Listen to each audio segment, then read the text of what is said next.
मागच्या तासाला आपण गणित भाग 2 समरूपता या प्रकरणामध्ये एक महत्त्वाचा मुद्दा अभ्यासला आहे। तो महत्त्वाचा मुद्दा म्हणजे दिलेले दोन त्रिकोण हे परस्परांना समरूप असण्यासाठी पुरेशी असलेली कसोटी म्हणजेच त्रिकोण समरूपतेच्या कसोट्या ज्या तीन प्रकारच्या आहेत। पहिली म्हणजे बा बा बा बाजू बाजू बाजू कसोटी, दुसरी बा को बा बाजू कोण बाजू कसोटी, तिसरी को को को कोण कोण कोण कसोटी आणि त्याच जोडीला अजून एक चौथी म्हणजे को को कोण कोण कसोटी। या चार कसोट्या यांचा आपण सखोल अभ्यास केलेला आहे। या कशा पद्धतीने त्रिकोणामधील तीन घटकांचा वापर करून आपण दिलेले दोन त्रिकोण हे परस्परांना समरूप आहे किंवा नाही हे अगदी सहजपणे दाखवू शकतो। मग त्याच समरूपतेच्या कसोट्यांचा आधारे किंवा त्याच समरूपतेच्या कसोट्यांचा वापर करून आज आपण गणित भाग 2 समरूपता या प्रकरणामध्ये सराव संच 1.3 याला सुरुवात करणार आहोत। म्हणजे सराव संच 1.3 मध्ये जी काही उदाहरणं आज आपण इथे अभ्यासणार आहोत तर ते अभ्यासताना आपल्याला समरूपतेच्या ज्या कसोट्या आहेत, त्रिकोण समरूपतेच्या ज्या कसोट्या आहेत त्यांचा देखील वापर करायचा आहे। त्या कशा पद्धतीने साध्य होतात, त्या कशा पद्धतीने वापरल्या जातात याचा देखील आपल्याला अभ्यास करायचा आहे। मग सराव संच 1.3 सुरुवात करण्या अगोदर जो पहिला प्रश्न आहे तो पहिला प्रश्न आहे की तुमच्या पाठ्यपुस्तकामधला पहिला प्रश्न म्हणजे त्यामध्ये आपल्याला एक आकृती दिलेली, मी आकृती फळ्यावरती काढतोय।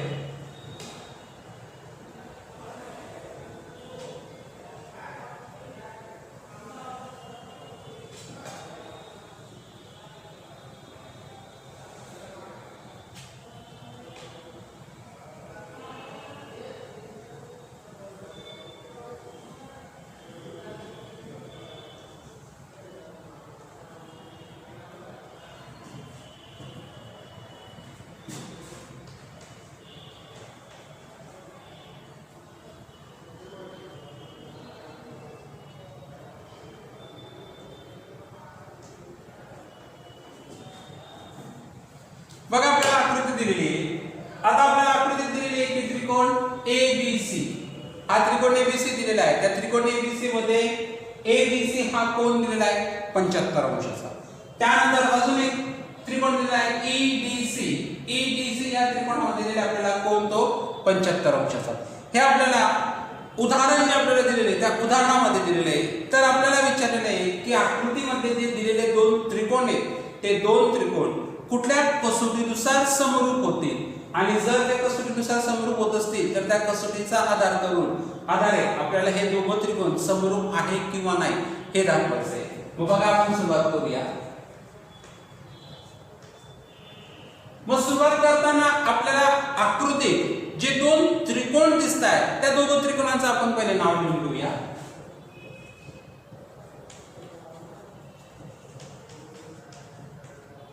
आकृतीत त्रिकोण ABC आणि त्रिकोण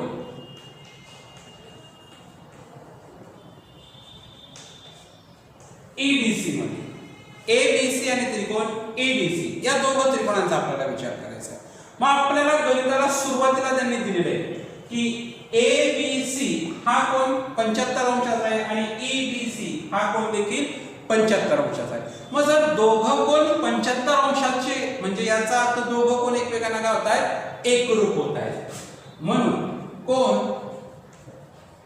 ABC एकरूप कोण EDC याला आपण कारण लिहिणार आहोत पक्ष। हे आपल्याला पक्षामध्ये दिलेले म्हणजे आपल्याला जे दिलं आहे उदाहरणासोबत ते आपण कशामध्ये लिहित असतो पक्षामध्ये लिहित असतो। म्हणून आपण ABC आणि EDC हे दोघं कोण एकमेकांना एकरूप आहेत याचं कारण दिलेलं आहे पक्ष। आता आकृतीचं नीट निरीक्षण करा। जर तुम्ही आकृतीचं नीट निरीक्षण केलंय तर तुम्हाला अजून एक कोन हा सारखा दिसतोय म्हणजे तुम्हाला त्याचं माप सारखं दिसतंय। आता तुम्ही म्हणाल की सर आकृतीमध्ये फक्त एकच कोणांचं माप आपल्याला दिलेलं आहे, अजून एक कोण सारखा एकरूप कस काय होईल? तर आकृतीचं नीट निरीक्षण करा. बघा ABC हा एक त्रिकोण आहे, म्हणजे या त्रिकोणामध्ये A हा कोण आहे, B हा कोण आहे आणि C हा कोण, हे तीन कोण आहेत. दुसरा त्रिकोण आहे EDC, या त्रिकोणामध्ये E हा कोण आहे, D हा कोण आणि C हा कोण. म्हणजे याचा अर्थ ABC या त्रिकोणामध्ये C हा कोण आहे, EDC या त्रिकोणामध्ये सुद्धा C हा कोण आहे. कोणाचं माप बदलत आहे? नाही, कोणाचं माप बदलत नाही. जे माप आहे ते सारखं, फक्त फरक एवढा आहे की हा जो कोण C हा जो कोण आहे हा दोघं त्रिकोणांमध्ये येतो. मग एकच कोण जो दोघं त्रिकोणांमध्ये येत असेल तर तो एक स्वतःला एकरूपच असेलच. म्हणजे याचा अर्थ C हा कोण काय झाला, सामायिक झाला. म्हणून मग ABC या त्रिकोणामध्ये येणारा कोण C हा EDC या त्रिकोणामध्ये येणाऱ्या कोण C ला काय असेल, एकरूप असेल. त्याला आपण कारण लिहिणार आहोत सामायिक. काय सामायिक. मग त्रिकोण एकरूपतेच्या कसोट्या आपण अभ्यासत आहेत. जर एका त्रिकोणामध्ये दोन कोण अनुक्रमे दुसऱ्या त्रिकोणामध्ये संगत दोन कोणांची एकरूप असतील तर ते दोघं त्रिकोण कोको कसोटीनुसार काय असतात, समरूप असतात. म्हणून त्रिकोण ABC समरूप त्रिकोण EDC. कुठली कसोटी? कोको कसोटी. म्हणजे आकृतीमध्ये जे दोघं त्रिकोण आहेत ते दोघं त्रिकोण कोको कसोटीनुसार काय होत आहेत, परस्परांना समरूप होत आहेत. आलं लक्षात? समरूप त्रिकोणाची कोको कसोटी याचा कशा पद्धतीने वापर करून आपण दोघं त्रिकोण एकमेकांना समरूप आहे हे सिद्ध केलं आहे. आता दुसरं एक्झाम्पल दिलं. दुसरं गणित आपल्याला दिलेलं आहे. त्या दुसऱ्या गणितात आपल्याला दोन त्रिकोण दिले आणि त्या दोघं त्रिकोणांच्या तिघ बाजूंची आपल्याला माप देखील दिली आहेत. पहिल्या आकृतीचा विचार करू आपण. PQR हा PQR त्रिकोण दिला आहे. त्या PQR या त्रिकोणामध्ये एका बाजूचं माप दिलंय 6, दुसऱ्या बाजूचं माप दिलंय 8 आणि तिसऱ्या बाजूचं माप दिलंय 10. त्याचप्रमाणे आपल्याला LMN हा अजून एक त्रिकोण दिला आहे. त्या त्रिकोणामध्ये एका बाजूचं माप दिलंय 3, दुसऱ्या बाजूचं माप दिलंय 4 आणि तिसऱ्या बाजूचं माप दिलंय 5. आपल्याला दाखवायचंय, आपल्याला सिद्ध करायचंय की हे दोघं त्रिकोण परस्परांना समरूप आहे किंवा नाही, आणि जर असतील तर कुठल्या कसोटीनुसार. ठीक आहे. आपण सगळ्यात पहिले त्या दोघं त्रिकोणांच्या तिघ बाजूंच्या मापांचा विचार करू. ठीक आहे.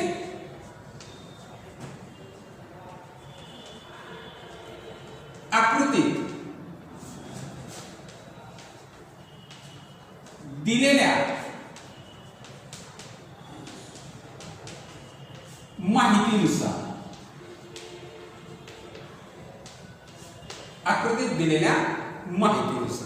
आता दिलेल्या माहितीनुसार म्हणजे काय, तर आपण जी माहिती दिली आपण त्या दोघं माहितींचा आधारे सगळ्यात पहिले PQ आणि LM या बाजूंचं गुणोत्तर पाहूया. म्हणून PQ छेद LM बरोबर. मग PQ आणि LM, PQ चं माप किती दिलंय 6, LM चं माप किती दिलंय 3. मग 3 ने 6 ला भाग जातोय का? हो जातोय. 3 1 3, 3 2 6 म्हणजे 2. ठीक आहे. आपण याला समीकरण 1 असं नाव देऊया. तसेच दुसरी बाजू QR आणि MN, QR छेद MN. QR चं माप किती आहे 8 छेद MN चं माप किती आहे 4. 4 1 4, 4 2 8 म्हणजे 2. आपण याला नाव देऊया समीकरण नंबर 2. त्यानंतर पुढे तसेच PR छेद LN बरोबर. PR चं माप किती आहे 10. 5 1 5 5 2 10. येस, काय समीकरण 3.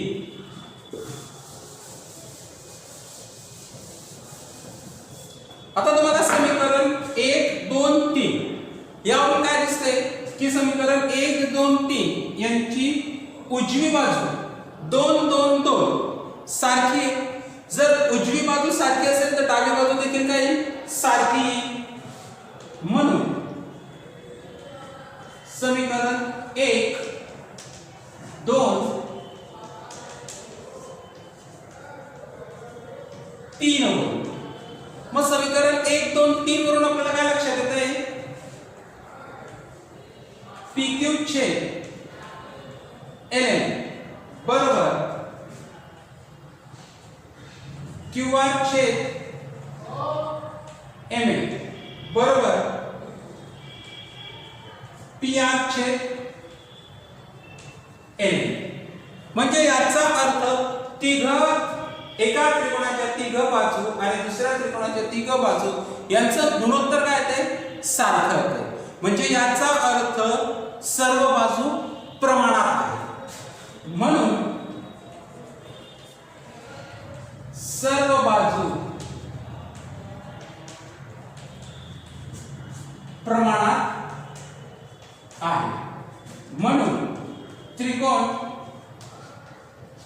PQR समरूप त्रिकोण LMN सर्व बाजू प्रमाणात आहे. म्हणजे तिघ बाजू प्रमाणात आहे. मग तिघ बाजू प्रमाणात असतील तर मग एका त्रिकोणाच्या 3 बाजू आणि दुसऱ्या संघ त्रिकोणाच्या 3 बाजू या प्रमाणात असतील तर ते दोघं त्रिकोण बा कसोटीनुसार काय असतात, समरूप असतात. आपण पाहतोय की PQR आणि LMN या त्रिकोणाच्या तिघ बाजू काय प्रमाणात आहेत. म्हणजे याचा अर्थ हे दोघं त्रिकोण बा कसोटीनुसार काय असतात, समरूप आहे. मग PQR आणि LMN समरूप झाले कारण काय तर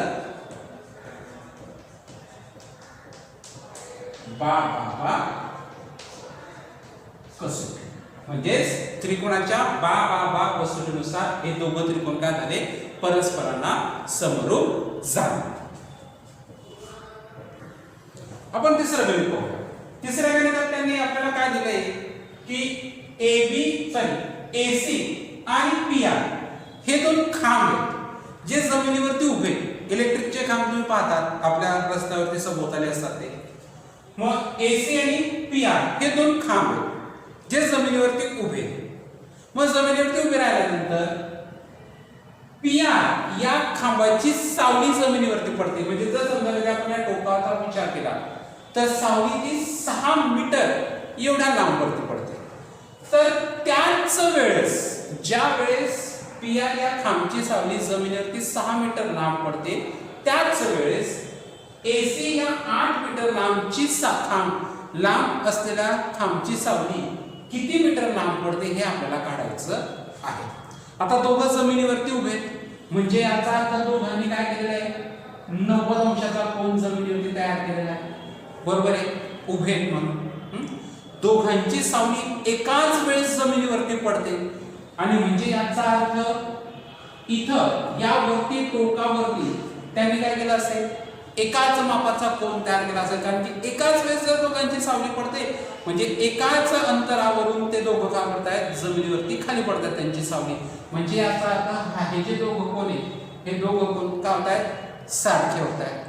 म्हणजे याचा अर्थ हे दोघं कोण समरूप आहे किंवा नाही आपल्याला पहिले ते सिद्ध करावं लागेल.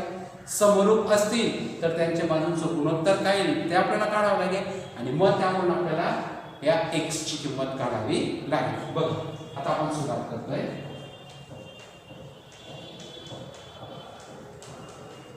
आकृती त्रिकोण ACB आणि त्रिकोण PRQ मध्ये ACB आणि PRQ मध्ये बघा ACB आणि PRQ मध्ये C आणि R हे 90 अंशाचे कोन आहेत. म्हणजे दोघं बघायला काय होतील, एकरूप होतील. कोन ACB एकरूप कोन PRQ, बरोबर आहे. त्यानंतर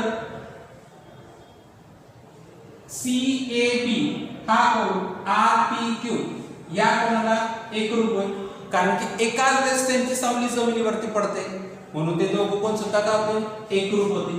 कोण CAB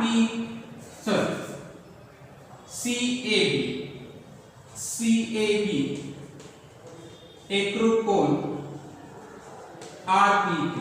याला कारण काय घेऊ आपण, दोघं पक्ष, कारण की आपल्याला आकृतीत त्यांनी स्पष्टपणे दाखवलेले म्हणून आपण दोघांना कारण म्हणणार आहोत पक्ष. म्हणून त्रिकोण ACB समरूप त्रिकोण PRQ. कुठली कसोटी, कोको कसोटी. ठीक आहे, कोको कसोटीनुसार दोघं त्रिकोण एकमेकांना समरूप झाले. मग समरूप झाल्यानंतर समरूप बाजूंचं गुणोत्तर आपण काढूया. म्हणून AC छेद PR बरोबर CB छेद RQ. आता जी किमती आपल्याला आहेत आपल्याजवळ त्या किमती आपण टाकूया. AC ची किंमत काय आहे, 8 छेद PR ची किंमत किती आहे, 4. CB ची किंमत किती आहे, x छेद RQ ची किंमत किती आहे, 6. काय करावं लागेल, तिरकस गुणाकार. म्हणून 4 गुणिले x बरोबर 6 गुणिले 8. 4 गुणिले x बरोबर 6 गुणिले 8. हा 4 इकडे गुणतोय, तिकडे गेल्यानंतर काय करेल, भागेल. x बरोबर 6 गुणिले 8 भागिले 4. x बरोबर 4 1 4, 4 गुणे 8, 6 गुणिले 2. x बरोबर 6 गुणे 12. म्हणजे AC हा जो खांब आहे त्या AC या खांबाची सावली किती मीटर अंतरावर पडेल, 12 मीटर या अंतरावरती पडेल. म्हणून मोठ्या खांबाची सावली 12 मीटर पडेल. मोठ्या खांबाची सावली 12 मीटर पडेल. मग या पद्धतीने आपण कोको कसोटीचा वापर करून जो मोठा खांब आहे त्या मोठ्या खांबाची जी सावली, ही सावली किती मीटर अंतरावरती पडणार आहे ते अगदी सहजपणे आपल्याला काढता आलेलं आहे. चौथा प्रश्न. आता चौथ्या प्रश्नात काय दिले तर ABC हा त्रिकोण आहे.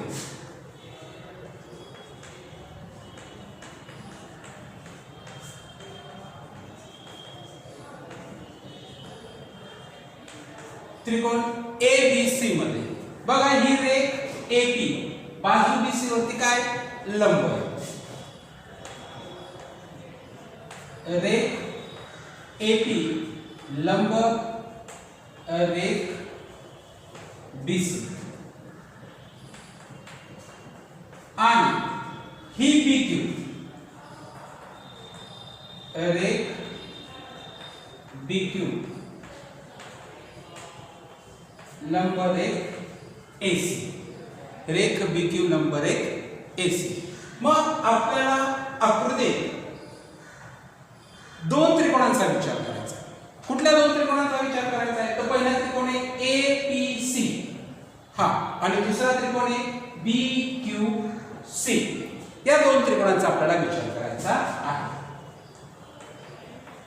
आता त्रिकोण APC आणि त्रिकोण BQC. मग APC आणि त्रिकोण BQC या दोघं त्रिकोणांमध्ये बघा APC हा कोण आणि BQC हा कोन, दोघं 90 अंशाचे. 90 अंशाचे म्हणजे दोघं काय झाले, एकरूप झाले. म्हणून कोन APC एकरूप कोन BQC, कारण प्रत्येकी 90 अंश.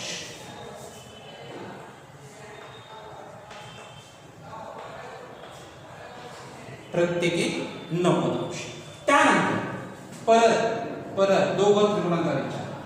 APC म्हणजे तीन कोण आले, A, P आणि C हे तीन कोण. BQC BQ आणि C म्हणजे C हा कोण दोघं त्रिकोणांमध्ये आला. बघा APC C आला, BQC म्हणजे C आला. म्हणजे C हा कोण काय, दोघं त्रिकोणांमध्ये तो सामायिक झाला. कोन C एकरूप कोन C सामायिक. मग दोघं कोन म्हणजे दोघं त्रिकोण काय झाले, परत कोको कसोटीनुसार. म्हणून त्रिकोण APC समरूप त्रिकोण BQC.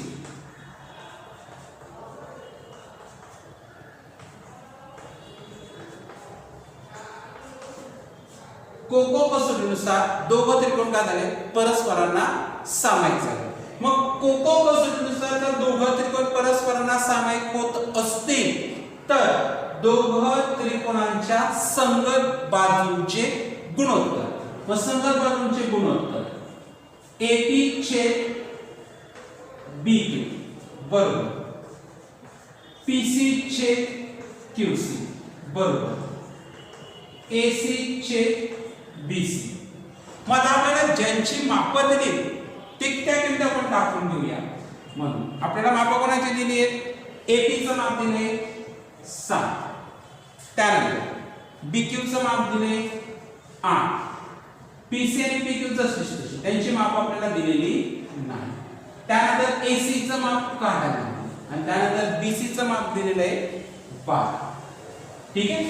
म्हणजे आपण जर मधल्या गुणोत्तराचा विचार न करता शेवटच्या दोघा गुणोत्तराचा विचार केला तर चालणार आहे आपल्याला. म्हणून 7/8 बरोबर AC छेद 12. परत तेच तिरकस गुणाकार. म्हणून 8 गुणिले AC बरोबर 7 गुणिले 12. म्हणून AC बरोबर हा 8 इकडे गुणतो, तिकडे गेला तर काय करेल, भाग 7 गुणिले 12 छेद 8. AC बरोबर आता 12 आणि 8 दोघं एका संख्येच्या पाढ्यामध्ये येतात. 4 गुणिले 8 आणि 4 त्रिक 12. 7 गुणिले 3 छेद 2.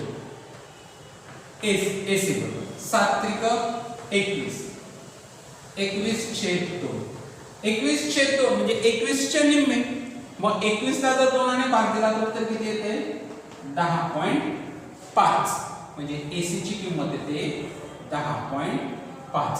मग या दिलेल्या आकृतीवरून आपण दोन त्रिकोण हे कोको कसोटीचा वापर करून समरूप दाखवले आणि मग त्या समरूप त्रिकोणांच्या आधारे आपण AC या एका बाजूचं जे माप आहे जे आपल्याला विचारलेले त्या एका बाजूचं माप आपण योग्य पद्धतीने काढलेलं आहे. म्हणजे जर समजा कधी तुम्हाला त्रिकोणामध्ये एखाद्या बाजूचं माप विचारलं असेल तर एखाद्या बाजूचं माप देखील आपण काढण्यासाठी त्रिकोण समरूपतेच्या ज्या कसोट्या आहेत त्या कसोट्यांचा योग्य पद्धतीने वापर करून आपण आपलं गणित सोडवू शकतो. पाचव्या गणितात आपल्याला दिलेले आहे की PQRS हा एक समलंब चौकोन आहे. समलंब चौकोनाचे जे दोघं कर्ण आहेत PR आणि QS परस्परांना A या बिंदूमध्ये काय करतायत, छेदत आहेत. मग ज्यावेळेस दोघं कर्ण परस्परांना A या बिंदूमध्ये छेदत आहेत तर ते दोघं कर्ण एकमेकांना एका विशिष्ट गुणोत्तरामध्ये काय करतायत, विभागतायत.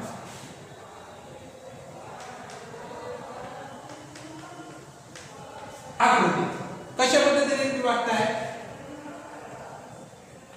AR बरोबर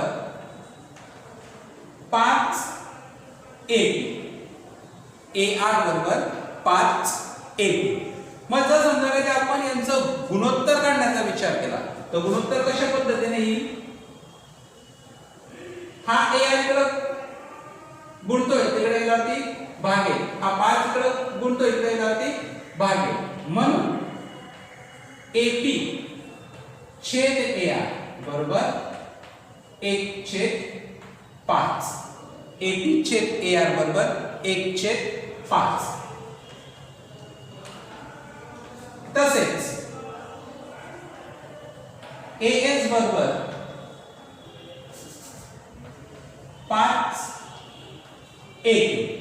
इथे तेच हा AS इकडे गुणतोय तिकडे गेला ती भागेल, म्हणजे AQ छेद AS बरोबर 1/5. आपल्याला सिद्ध करायचं आहे की PQ आणि SR यांचं जे गुणोत्तर आहे ते यांचं गुणोत्तर देखील 1/5 आहे. म्हणजे याचा अर्थ SR ची जी लांबी ती SR ची लांबी PQ च्या लांबीच्या 5 पट आहे. हे आपल्याला सिद्ध करायचं, म्हणजे SR बरोबर 5 PQ. कशा पद्धतीने ते आता आपण साध्य करूया. मग जर समजा कधी दोघं कर्ण एकमेकांना A या बिंदूमध्ये छेदत आहे तर दोन त्रिकोण आपल्याला पाहायला मिळत आहेत. आता कुठले दोन त्रिकोण पाहायला मिळत आहेत? त्रिकोण APQ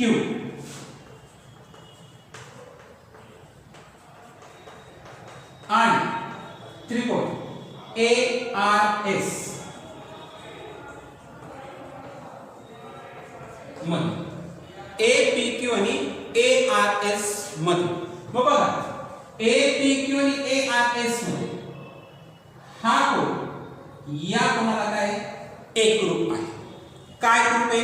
तुम्ही 9वी ला प्रमेय अभ्यासला आहे. दोन रेषा एकमेकांना जर छेदत असतील तर तयार होणारे विरुद्ध कोन हे परस्परांना एकरूप असतात. मग AR आणि PR आणि QS एकमेकांना काय करतायत? A या बिंदूमध्ये छेदत आहेत, म्हणजे तयार होतात ते विरुद्ध कोन. म्हणून APQ आणि ARS या त्रिकोणामध्ये कोन PAQ एकरूप कोन RAS याला काय म्हणतील?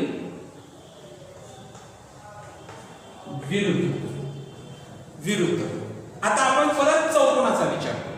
बघा PQRS समलंब चौकोन आहे. समलंब चौकोन म्हणजेच PQ आणि SR या परस्परांना काय समांतर आहे. मग परस्परांना समांतर आहे आणि SQS ही जर त्यांची छेदिका असेल, बघा आकृती या दोन बाजू समांतर आहे आणि या पद्धतीने जर समजा कधी त्यांची छेदिका आली असेल तर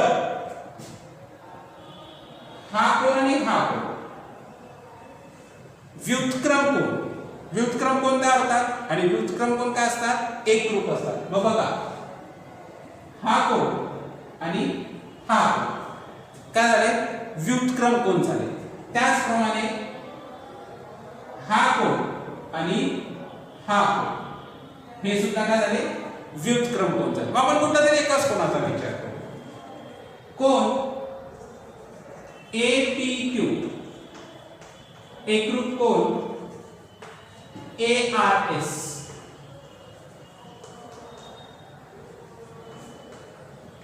व्युत्क्रम.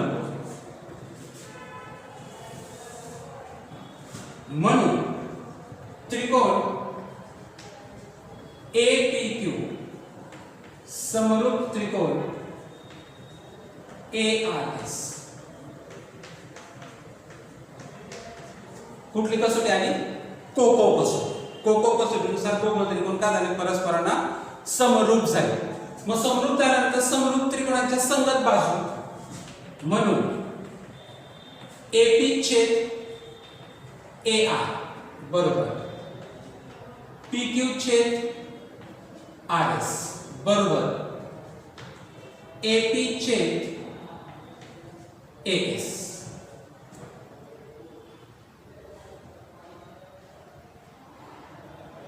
AP छेद AR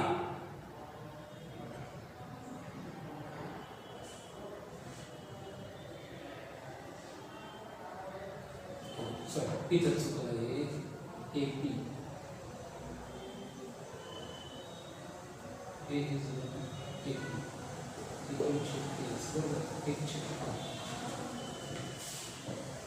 संगत गुणोत्तर गुणोत्तर AP छेद AR PQ छेद RS आणि AQ छेद AS. मग आपण थोडस वेगळ्या पद्धतीने यांची मांडणी करू. PQ छेद RS बरोबर AP छेद AR बरोबर AQ छेद AS. बघा AP छेद AR किती आहे 1/5. AQ छेद AS किती आहे 1/5. म्हणून PQ छेद RS बरोबर 1/5. काय करू आपण तिरकस गुणाकार करू. म्हणून RS बरोबर 5 गुणिले PQ म्हणून RS बरोबर 5 PQ म्हणून SR बरोबर 5 PQ म्हणजे SR बरोबर 5 PQ. मग अशा पद्धतीने आपण त्रिकोण समरूपतेच्या कोको कसोटीचा वापर करून सिद्ध करू शकतो की SR ही 5 पट PQ च्या आहे.